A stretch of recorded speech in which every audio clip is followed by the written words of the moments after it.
the brushless Racebird E1 on the bench. Just got a couple of goodies come in for it. So in case you haven't seen the other videos, the history of this is we got this not that long ago. It had a brushed motor in it, took it out, went actually okay. It's supposed to do 25 kilometers an hour. I'm going to say it probably did do that.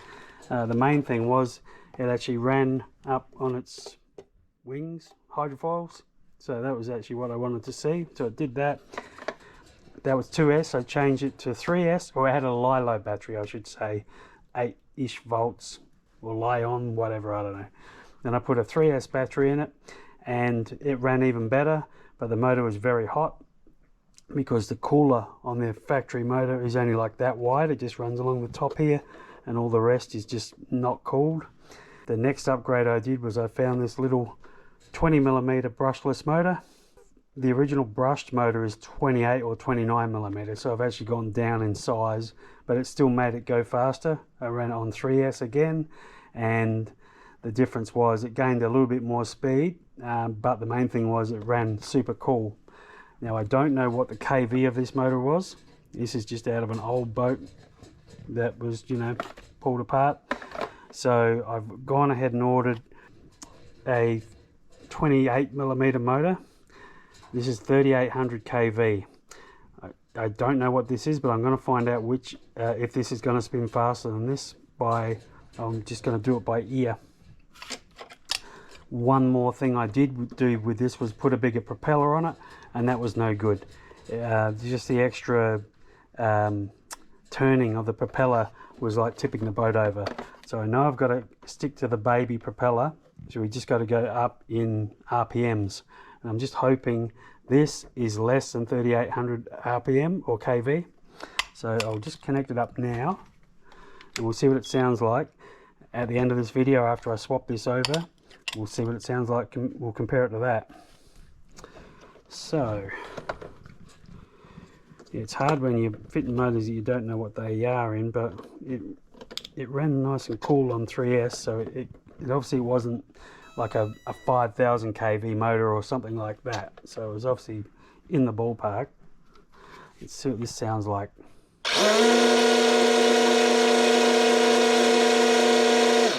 Okay, so at the end of the video, we'll compare the noise to that one. Now I haven't spent much at all on this project. This all came off AliExpress, where I bought the boat from actually. So this was like $180-ish delivered. These were, I don't know, maybe $40 delivered, something like that.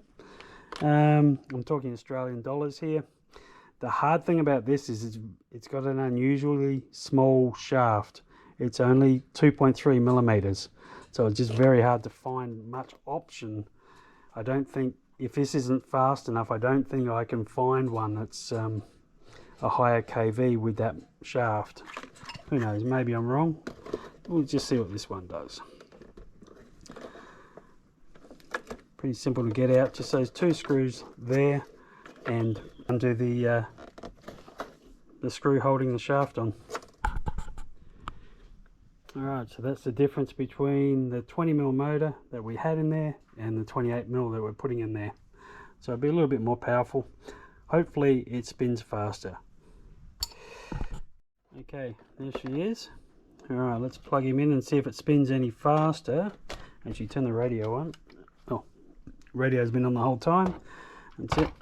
Let's waste AA batteries. Okay.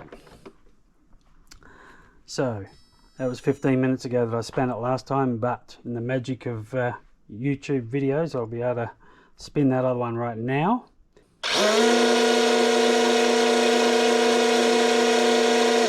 See what that sounds like. Now let's try this one.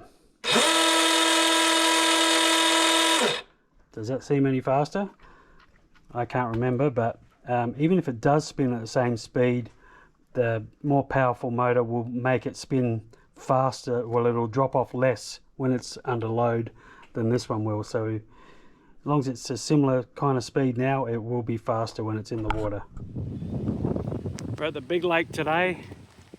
It's come in my weekend toy. The week toys are the boats, and they pay for the weekend toys that are the real ones.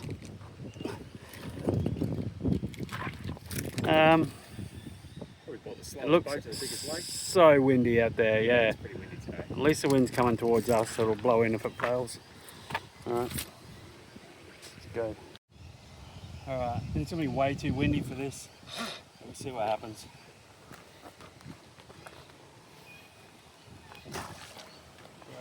Yeah.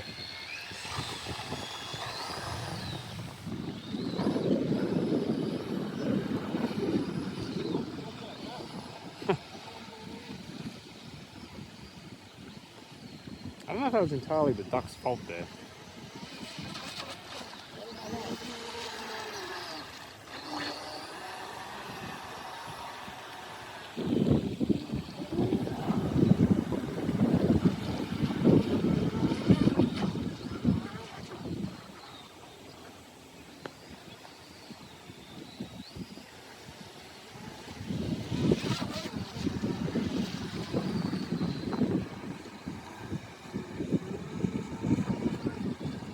Oh, nearly.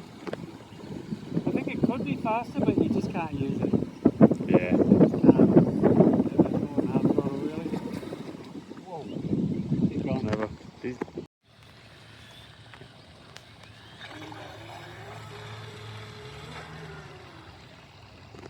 mean, it's alright up to that kind of speed. It's not much, you know, a bit better than stock. But you can't go the second half of the throttle, really. There's alright.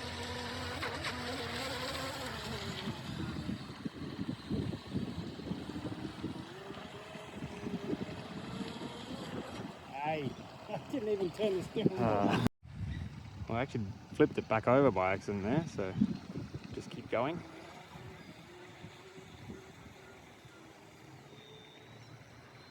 Definitely doesn't like wind, I can tell you that much. Yeah. Whoa. It wanted to hit that. I did get up to about 3/4 throttle then, and it just turned. Yeah, it's like that wing dipped in the water, and then once that happens, it just pulls it anyway. Okay. Yeah. Oh, there we go. Maybe I knock it over. This is the time I can't do it when the video's going. Just do exactly what you did before. There you go. Try that. Here's the phone back. Pretty much a waste of time. I don't think giving it too much extra speed is the go here. Did you go over? No, no. Nah, It nearly wants to did. tip over as soon as you give it anything.